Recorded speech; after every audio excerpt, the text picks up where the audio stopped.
I wanted to start with images because I wanted to begin the discussion with the kind of question that I kept asking myself as a musician. In other words, what do I as a musician have to do with this?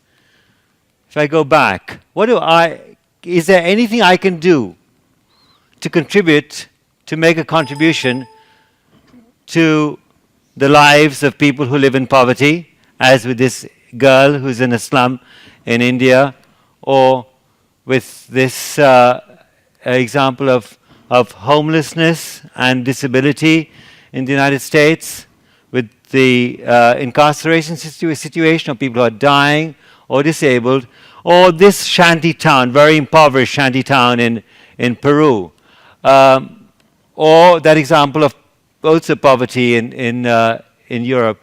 This is another example of disability. So I wanted to ask myself the question, what do I have to do with this? And the question comes from this Article 27 in the Universal Declaration of Human Rights, which says everyone has the right freely to participate in the cultural life of the community, to enjoy the arts. And because our obsession about the arts is about it serving the interests of the middle class. And that's where the money goes, to support the tastes, to support the consumption of people who have the resources. So when I say, look at that which says everyone, and I thought to myself, really, is it everyone? And is that everyone?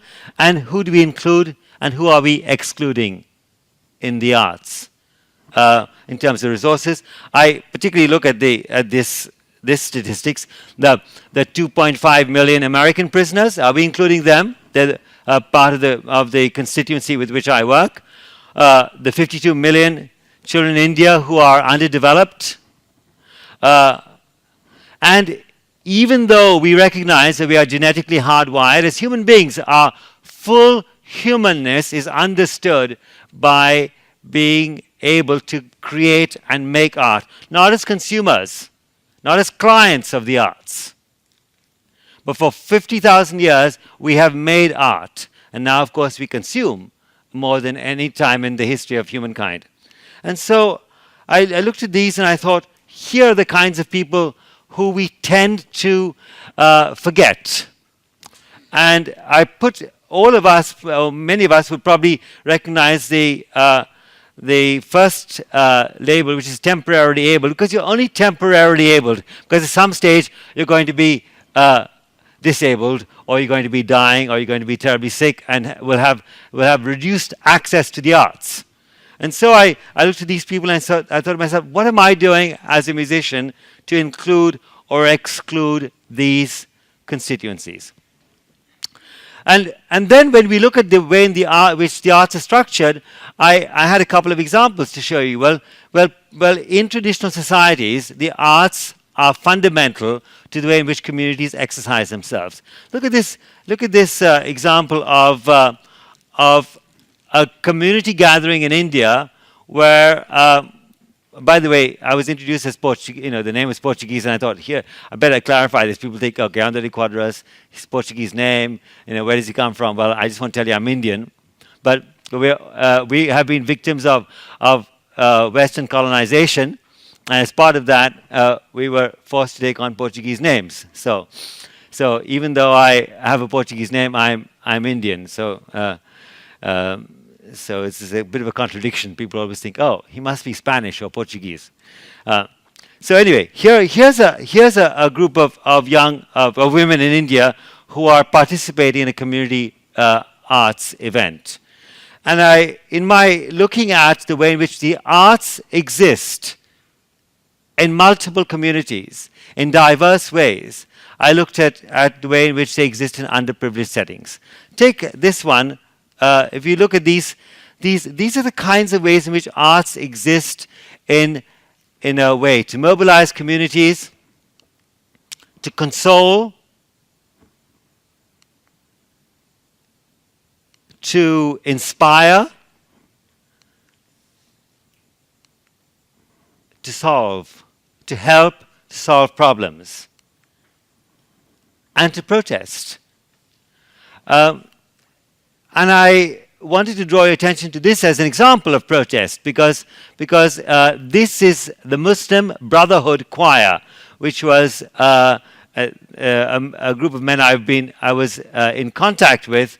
The Muslim Brotherhood Choir was a choir that was constituted at the time of Mohammed Morsi's rise to power in Cairo and in Egypt, and they were prominent. They were singing, and of course my connection with them disappeared. They've gone underground because they no longer have access to being public with their arts because the Muslim Brotherhood has been banned, and many of them have been jailed, indeed sentenced to death, for simply being being members of the group without fair trial.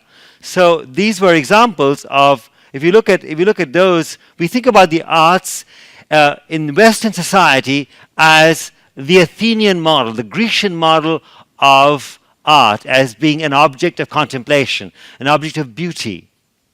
But the arts serve multiple functions, and this idea of consoling, protesting, are really important aspects of the way in which we talk about the arts functioning for dispossessed communities.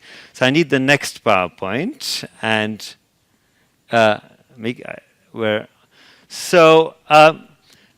while Mikhail's going to load up the next PowerPoint, I'm going to give you an example of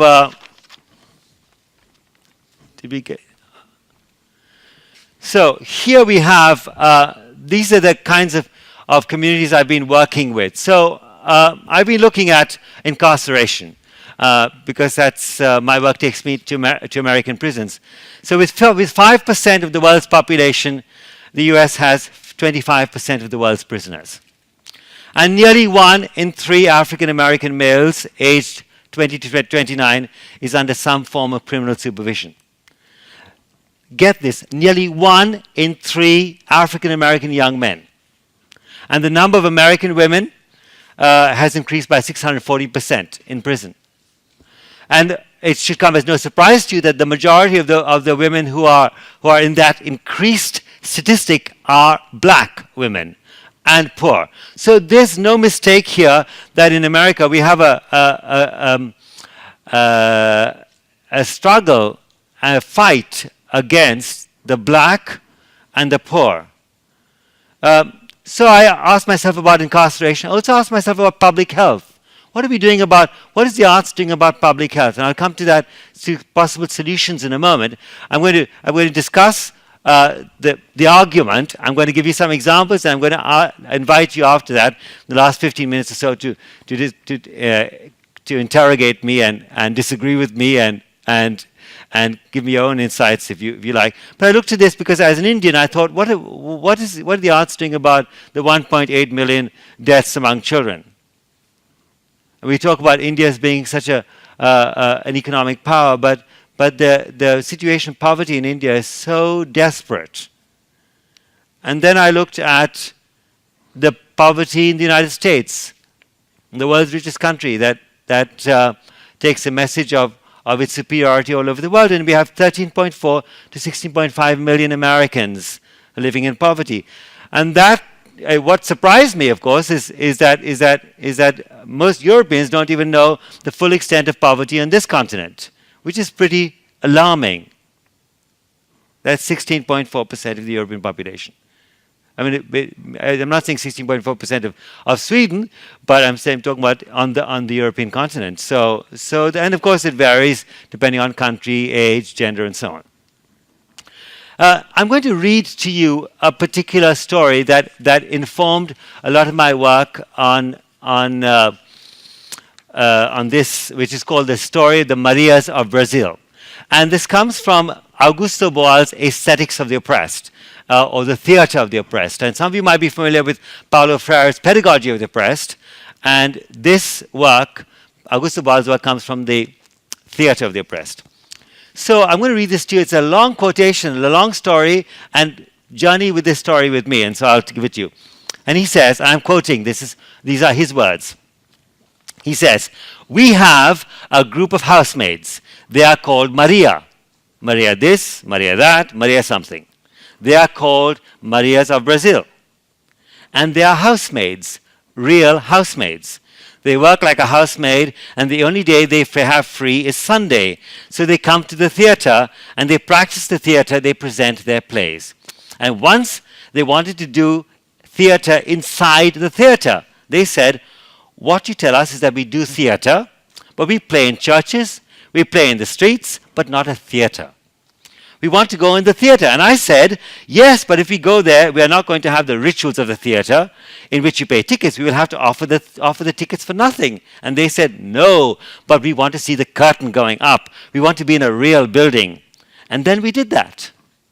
They were very happy. It was a great success. And at the end, they came to tell me that one of them was weeping after the show. And I said, but why? It was such a big success. They applauded so much. I asked her, why did you weep? And she said, look, it's very moving for us because we who work in houses for other people, we are supposed to be invisible. We should not appear. We should do everything but not be present. And then today I was rehearsing and there was a man throwing lights on me and said, come here so that we can see your body. We are taught to be mute. And there was a man putting a microphone on me so that I could be heard. And I said, that's why you wept? And she said, no, it was in the show. I was playing there. I was showing my emotions, showing my thoughts and all that. And the family I worked for in 10 years, they were all there in the theater sitting silent, looking at me and in the dark. And I was there. I said, that's why you wept? And she said, no. So why did you weep? She said, because when I went back to the dressing room, I looked in the mirror and there I was afraid. I said, what do you see in the mirror? And she said, I saw a woman. I said, but that's normal. When I look in the mirror to shave, I see a man. And she said, no, but that was the first time I saw a woman in the mirror. And I said, but what did you see before?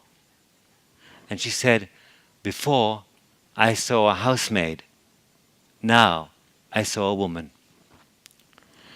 So this profound piece and so many examples like that showed me the way in which the arts can lead us to rediscover, reinvent multiple dimensions of ourselves.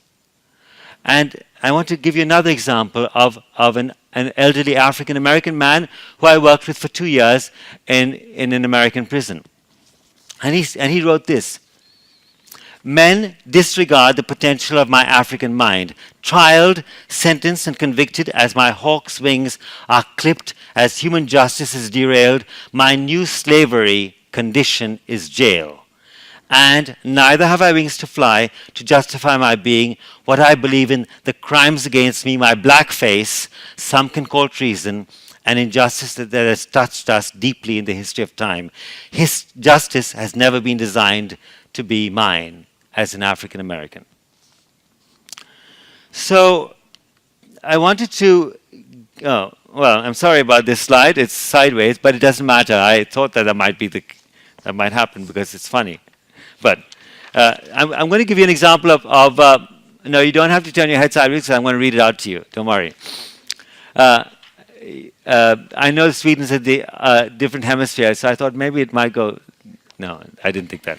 But I mean, you never know what can happen, whether it's readable or not. So this is a young woman. I want to give you an example of how the arts people can find meaning. So we did in this women's prison an African American spiritual. I work a lot with African American spirituals because they're so much a part of the canon of songs that people understand. So here's a song. You may know the song, and if you don't know, in fact, sing it with me. It's very easy. It's do Lord, oh do remember me. Do Lord, oh do sing with me. Do remember me.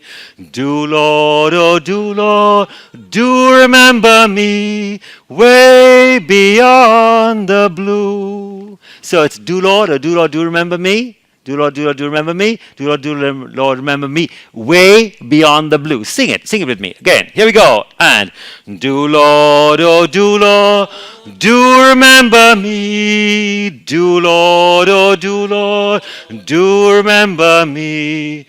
Do Lord, oh do Lord, do remember me. Way beyond the blue.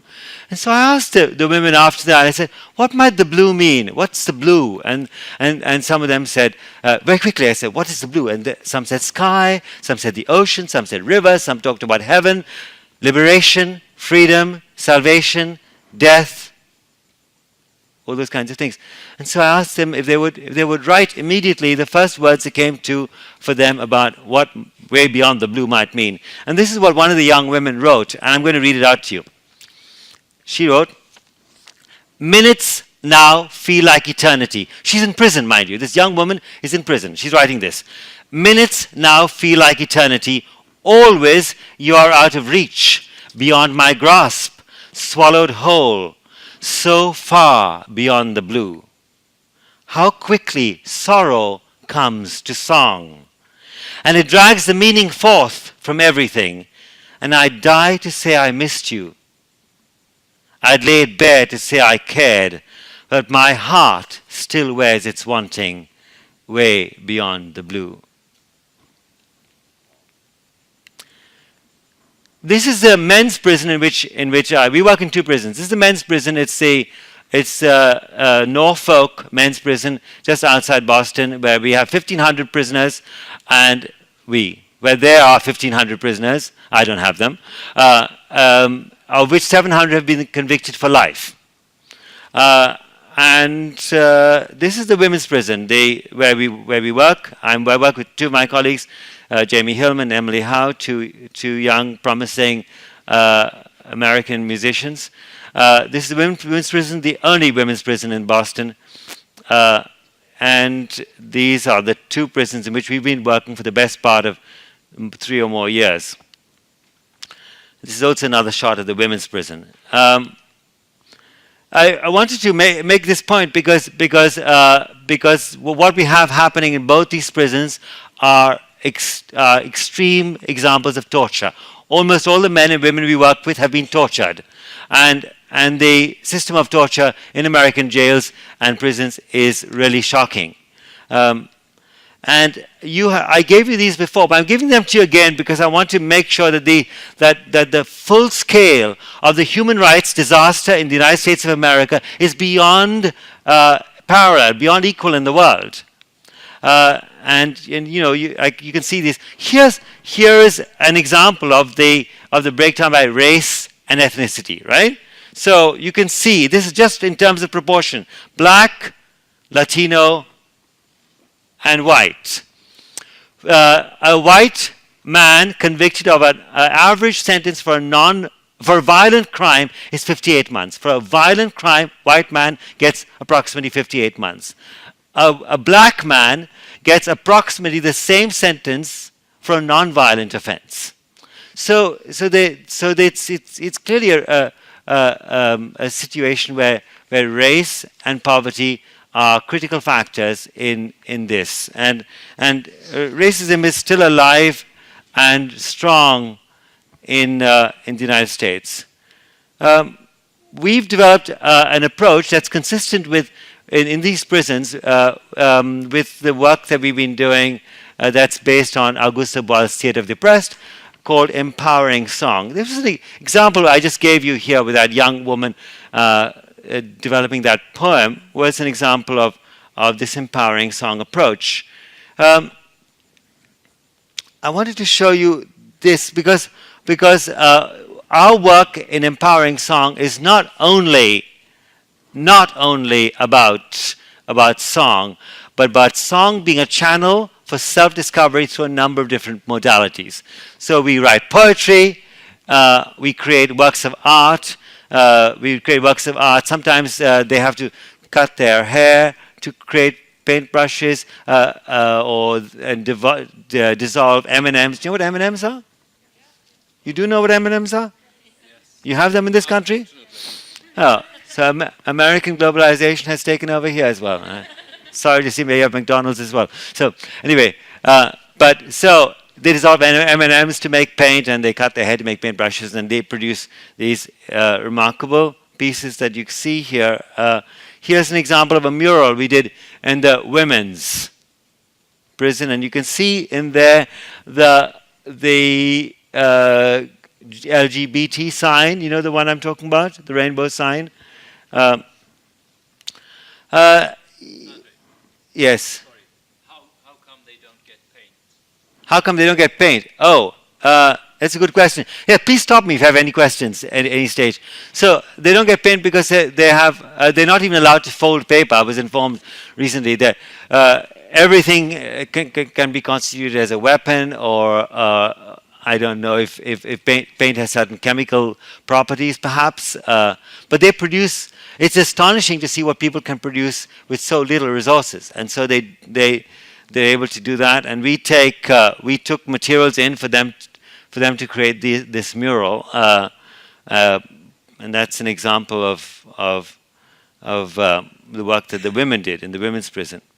I wanted to read only a short excerpt for you that this man wrote, because it's just an example of the way in which you talk about manhood. It says in the third paragraph, prisoners all too often are treated as commodities, and our lives, our work are diminished in the flawed idea that we cannot contribute to society anything fruitful. But here in classes, your affirmation rang deeper in the heart of our freedom as truth. So we have exchanged the lie for the truth. Our final performances were but a glimpse of that truth now awaked in us, yearning to be free. And in the end, he writes, we are not alone. We belong to each other. We unbind one another, I believe. So we have a number of men and women there who are sentenced to long sentences, way past the sentences that could be conceived as reasonable sentences for them to recover themselves, to replace themselves within society. And so these are an example of a man who could easily have been have gone into society. This is a long poem which I'm not going to read, but I wanted to just show you the last, because this was a case of a young man who rapped this poem out. And he says at the end, I'm just a child misplaced in a machine without mercy. I'm missing my mother warmth who nurtured me to become somebody for the futures of today's society, yet my adolescence gone. And at the end of that, and he sat down, and the men in the room were very encouraging to him. And he said, this is the first time in my life that anybody's listened to me. And I thought, when he said that, it's through music that he was listened to. It's the first time. Here is an example of one of the bits of artwork that one of the men that Anna knows. I'll introduce Anna in a moment, but I want to move on because I want to talk about, and here's another piece of art done by one of our students with also with M&Ms and pen and other.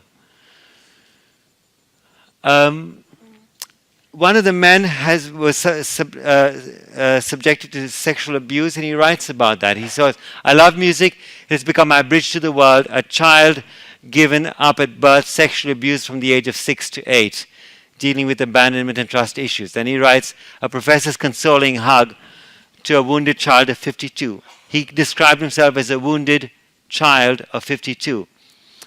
And of course, I hugged him, but because I could see that he was upset. We're not allowed to make we're not even allowed to make eye contact with prisoners. So I obviously I'm going around hugging prisoners, and don't blow my cover by telling anyone about that.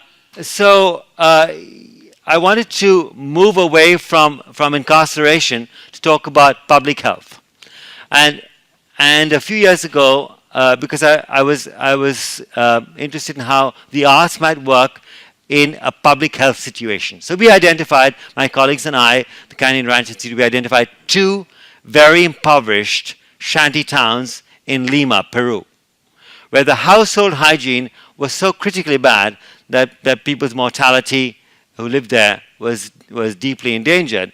So we developed a project called Arts for Change, and this is the one in Lima, Peru. You know you saw the slide of that terrible shanty town in Peru. Do you remember? Are you with me? Remember that slide?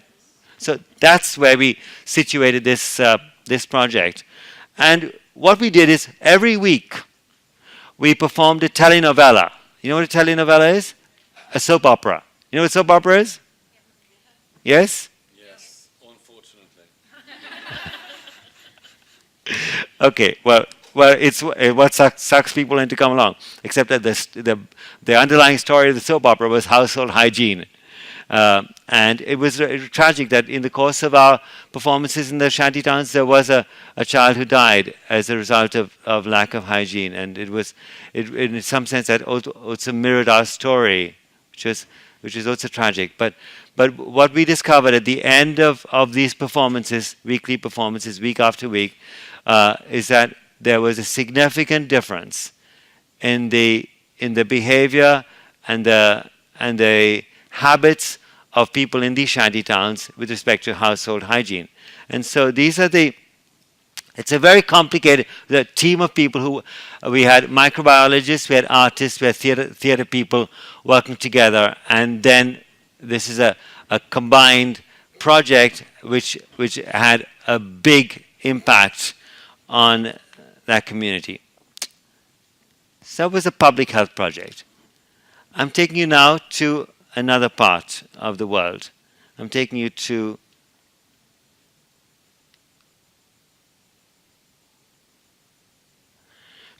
a third area of interest of mine, which is the Arab world in Israel. I've been working there now for the last 10 years or so, and we have projects both in the Arab world separately and Israel separately, and then partly in the Arab world and Israel. Let me talk to you about them as the slides come up. We have a project called the Community Heart Song Project. The Community Heart Song Project is a project that we developed as a means of bringing Israelis and Palestinians together. Now, I want to make sure you understand the context of our work. I mean, my Arab and Israeli partners say the same thing. We are not going to bring peace to this region through music. What will achieve peace ultimately is justice. Through justice, we can solve problems. But what music can do is create a climate within which a conversation can take place.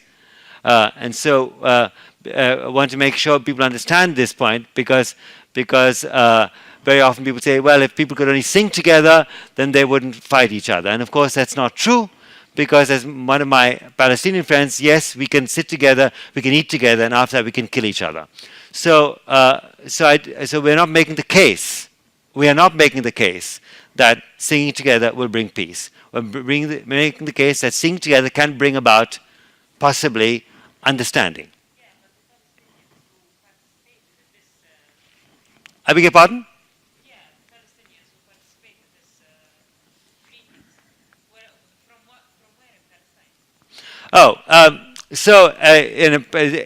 And Palestine is so complicated, right? So we have the West Bank, and you have the Palestinians who live in the 1948 part of Israel, the Palestinians who hold Israeli passports, and then you have, of course, Palestinians in Gaza. You have the Palestinians in Jordan, and you have the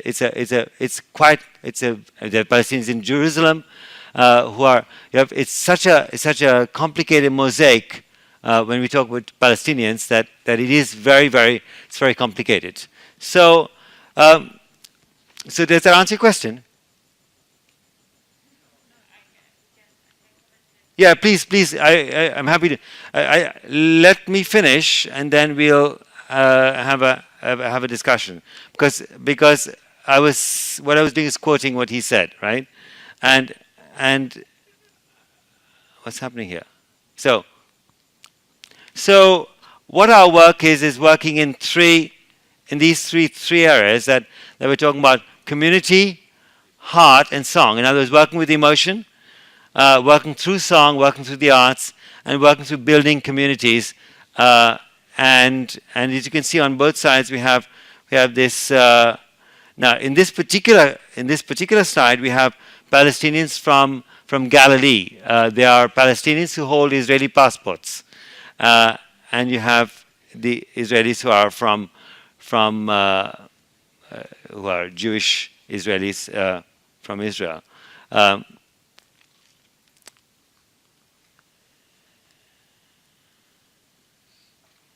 So that's our work essentially in this particular project between these communities.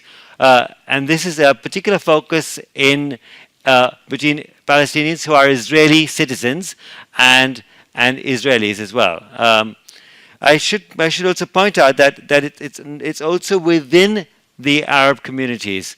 So in this particular town in Galilee, there was a civil conflict between the Muslims, the Druze, not Jews, Druze, and Christians.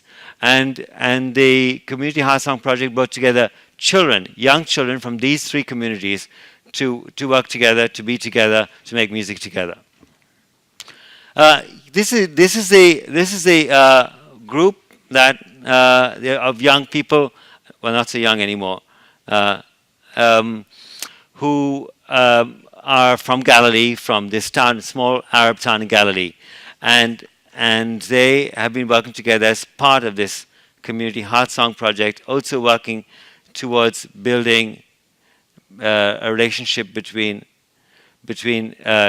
Israelis and their own community, which is very isolated.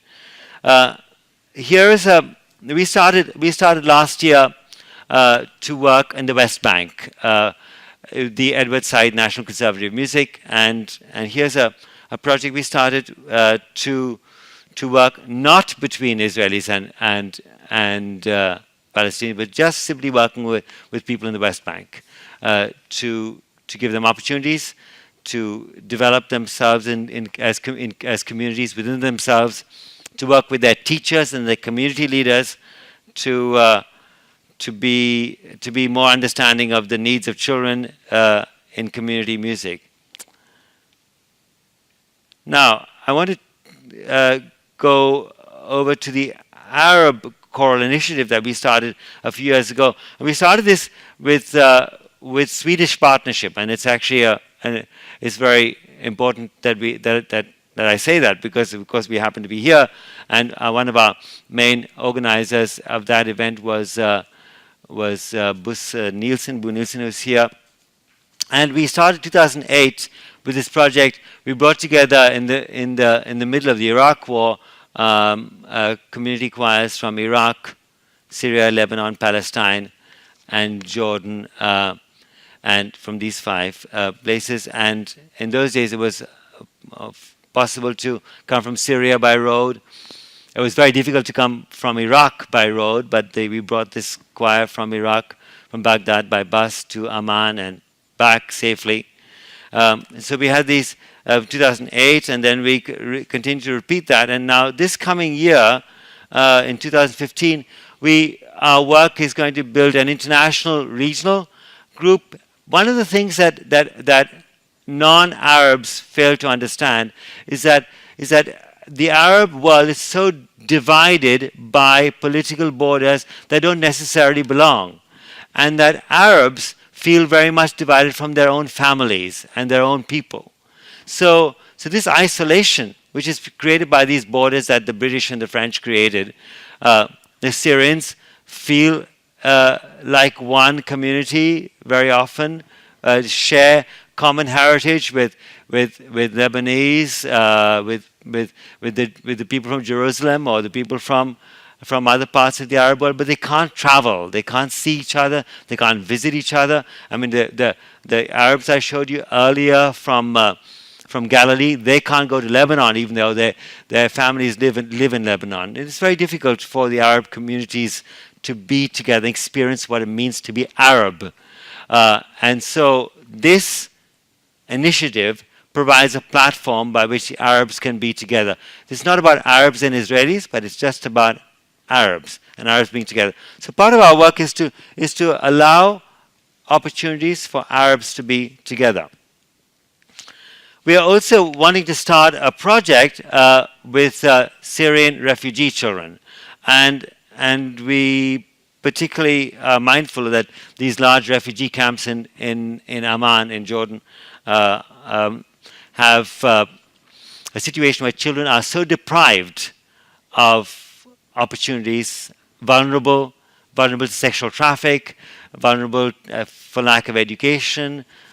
So this project we're starting in August next year will provide, we hope, opportunities for, in a small way, to give children and their leaders a sustainable project over a period of time to work together to experience community through music.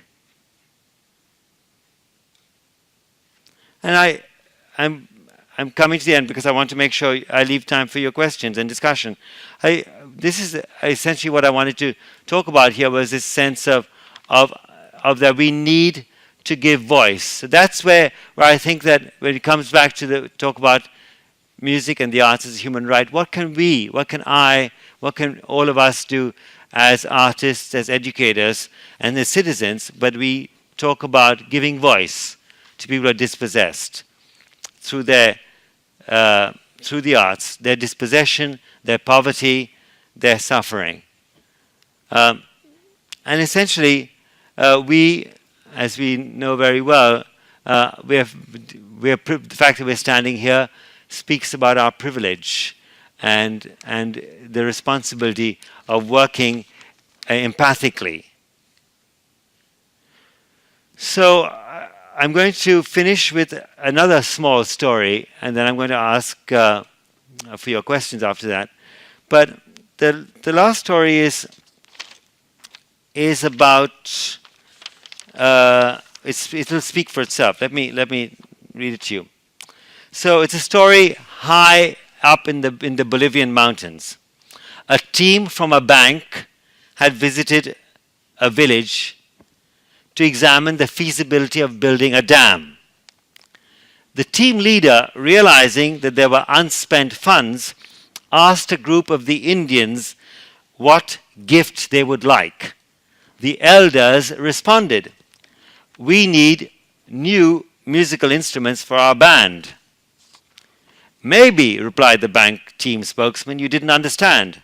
What you need are improvements, like electricity, running water, sewers, telephone and telegraph." But the Indians had understood perfectly. "In our village," the elders explained, "everyone plays a musical instrument. On Sundays after Mass, we all gather for La Retreta, a concert on the church patio. First, we make music together. After that, we can talk about problems in our community and how to resolve them. But our instruments are old and falling apart. Without music, so will we."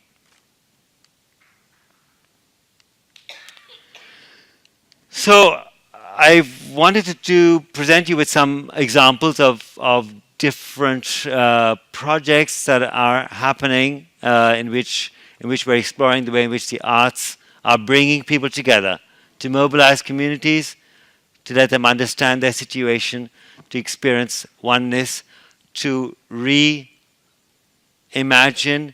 reinvent, re-identify. And so I'm open now to you for your questions and your discussion. This is a final quote from Augusto Boal.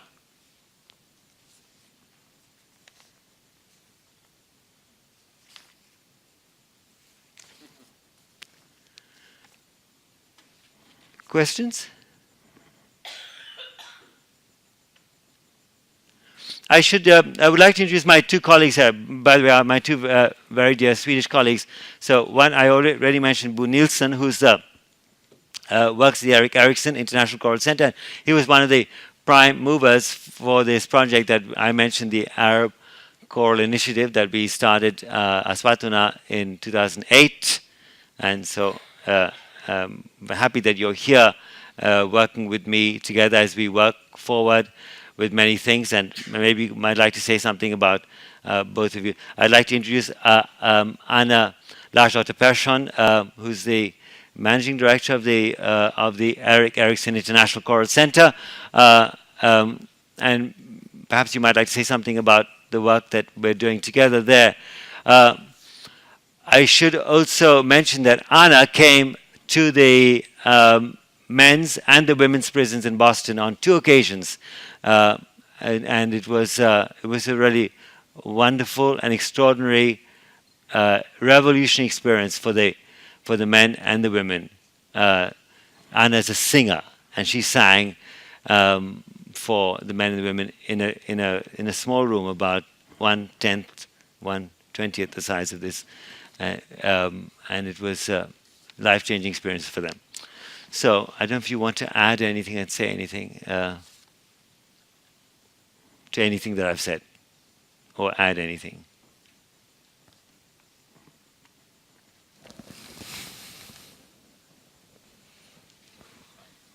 Can I say it in Swedish? You're allowed to speak Swedish, yes, I think.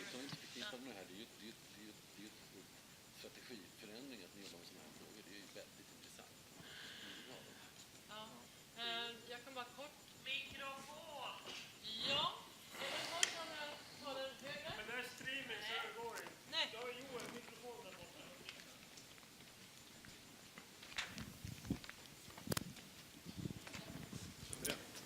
Nummer 1. Tack. Ja, helt kort kan jag bara liksom tillägga till det Andreas sa. Jag har jobbat som sångerska i många år innan jag började jobba med Erik Erikson Choral Center i Stockholm. Och som sångerska också varit ute och gjort en del projekt i kultur i vården, där man är ute och sjunger framförallt för äldre människor, sjuka människor eller hos barn som kanske också är sjuka och är på sjukhus. Och jag har utifrån ett liksom, sångarperspektiv alltid sett vilken kraft som finns i musiken och hur det faktiskt kan påverka människors liv på ett väldigt positivt sätt när man befinner sig på en plats i livet som kanske är svårare än för oss där vi befinner oss just här och idag. Men min erfarenhet av att vara i Boston och vara med André på fängelset, det satte den här kraften i ett helt nytt perspektiv. För det slog mig och blev så uppenbart att de människor som jag har träffat, även om det är liksom gamla och sjuka människor eller unga och sjuka människor, så är det fortfarande privilegierade människor. Och det var den liksom, gigantiska skillnaden att se vad musik är för de människorna som jag mötte i fängelset och för de människor som jag har mött i Sverige som inte heller kunnat ta sig liksom, till konsertlokaler eller teater, till teater eller andra ställen där kultur utövas. Och det har fått oss då på Erik Erikson Choral Center att också fokusera mer på det i vårt arbete med musik och kör. Att se musiken i ett vidare begrepp och ett djupare begrepp. Att det är inte underhållning primärt kanske, utan att det har så mycket större potential som vi vill ta tillvara på. Ja. Lite så. I mostly didn't understand what you said. There was a question there, right? Sorry? In the microphone, I think. Does anything that you said need a response from me or from anybody else? Because I don't know what you said. No, I know, but I just told them about the experience in Norfolk and how different and how very clear it was for me that had to do with unprivileged people compared to the people that I've sang to earlier, but still privileged, and the huge difference in power in music. Thank you for inspiring presentation. I don't have a very precise question, but I feel there's a certain tension in when talking about art and social change and community and participation and so on between the sort of, you know, high quality art and then the participation or doing things together, while some artists will be very sensitive to maybe compromise with a high standard. And there are also people, community workers, who would say they would rather give the high quality art to people in deprived position than making them make their own drawings, or, you know, this kind of, yeah, I don't know if you would like to reflect a bit on that possible tension, or if that is my misunderstanding. No, how to you get put it your done. finger on a critical aspect of tension. In fact, I've written about this whole, you've really put your finger on something very important. The arts exist in multiple ways for multiple different purposes for different communities. It's perfectly fine for it to exist in that kind of way. It's fine for us to have opera companies, and it's fine for us to have street art. I think they all fulfill multiple purposes, and they need no further justifications. The problem is where we set up dominant paradigms of what constitutes excellence. If we, for example, are going to say that professional athletes deserve more of our attention than young people who need opportunities for running and for athletics, then I think that we have a serious problem there. So my purpose about community and community arts and participation is simply to uncover the fact that, yes, we need to have a rainbow of the arts. Yes, it's fine to have arts for middle classes, nice to have arts for people who have resources, and all that's good. But we must have arts, like he says, for everyone. And not only for everyone, as it says in the Article 27 of the 1948 Declaration of Human Rights, but not only for everyone, but in a number of different purposes. Political protest, consolation, solving problems like that, like the village high up in the Bolivian mountains. They solve their problems by making music first. And I think our problem in a product-oriented society, because all of us are clients of music. But we're clients of music. Let's talk about music now. We talk about clients of music because we listen to it. And we're used to this highly professionalized, digitized oral experience. Who listens to acoustic music? Who listens to human imperfections? And people have this idea, this increasing distance between normal human singing and normal humans making music, and then this highly professionalized, digitized world. Who watches community theater? People see theater on the television, right? So I think you put your finger right on the problem when you talk about standards, because that's we're used to think about standards, and we think about standards in terms of product, about the final product. Yes.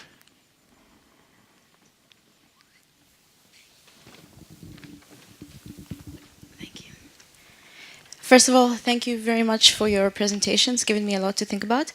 I wanted to ask a question, who listens, but from a different perspective.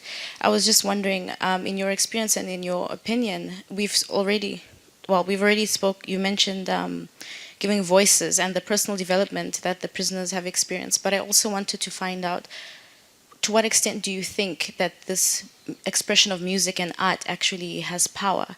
If it has power, who listens? Can it actually have power to the extent that it changes the mind of decision makers? Whether we're talking about refugees, children, vulnerable women in conflict, indigenous groups, is it that powerful? You asked also a question that troubles me a lot. I mean, one of my colleagues says to me, if you have a problem with prisons, why are you going in there to support a system that's so unjust? And to what extent am I influencing policymakers? And should I be influencing policymakers to have more of the arts in prisons? And is that going to help? Is this going to make? Is it simply going to make prisoners happier, and is it going to allow them to continue to sentence people? How am I changing the policy about sentencing? How am I changing the policy as directed to the injustice that we have in the United States in terms of sentencing, for example? It's a troubling question. You've raised it's a troubling question for me. Can I respond? Sure. My name is Peder Karlsson. I'm a Swedish musician. I have sung for 30 years. I've toured over the whole world. I sang for 26 years with a vocal group called The Real Group, and we had the privilege of performing in many, many different types of situations. For example, I've met the Swedish king and queen, I don't know, 50 times maybe, and politicians and decision makers all over the world. And what my experience is that a person like me is not a threat to them. They will, people like that, and some of these people are actually bad people. But they are not threatened by me, so they will let me into that room. And I think it's from a philosophical point, I have this idea that I used to play a game with when my children were small, where I was the monster, my daughter was afraid, and my son was the hero. He was 5 years old. He hugged me. And then I started to laugh. So he hugged the monster. From a philosophical point of view, I think that could be the role of artists, to hug the monster, to talk with people in positions who have very important functions, and to take the opportunity of speaking on behalf of those people. To shorten the gap between people without power and the people with power. I think that's a responsibility I have, and I think that is a responsibility that artists should take. Or help people talk directly with each other, which would be even better. Like this. Can I just twist it a little bit again? But then what if it's the marginalized people that are the artists? For example, Sweden and Botswana do have a collaboration, an artistic and cultural one, between universities, where the Sami in Sweden and the San in Botswana collaborate on this cultural platforms within their own communities. However, I was talking to one of the people involved in this earlier today, and we were discussing how perhaps we need to change the platform that they collaborate on and take it to the cities, take it to the bankers, take it to the everywhere. You know, what happens when it's the marginalized people being the artists, trying to have their own voice through their music or their art or their performances? Then, to what extent do you think that this can be a powerful tool? Well, I think the marginalized, I mean, your initial question and your subsequent question, we're talking about changing attitudes, changing minds, changing policies, and I think what Peter Carlson said is the sense about giving voice, and giving voice is actually making sure that those voices are heard. How might one give voice? But I think the first element is to ensure that we do give voice. I think Augusto Boal's question, which I think is a question I ask myself a lot, is why do you weep? He asked the question. Why do you weep of the woman? And I think that's a critical question that artists can ask. In other words, the first question is to allow through the arts the question to be asked. In general, I don't think the arts are asking that question. I don't think the arts are giving people an opportunity to ask the question. Because we must not say that the arts are good, because they are simply not good. They can be good, they should be good, but they are not good, because in the hands of a monster, the arts could be bad, right? I mean, Hitler used the arts, and the American invading forces used the arts when they started the Iraq War. So we must not say that the arts are good for society, because they simply are not good. They can be good and they can be bad. The arts can be an instrument of exclusion, of superiority, of exclusion, about exceptionality, and so unless we recalibrate a sense in which we talk about the arts as being a force for change, then we're not understanding the true power and the potential of the arts. There's a question? Yes?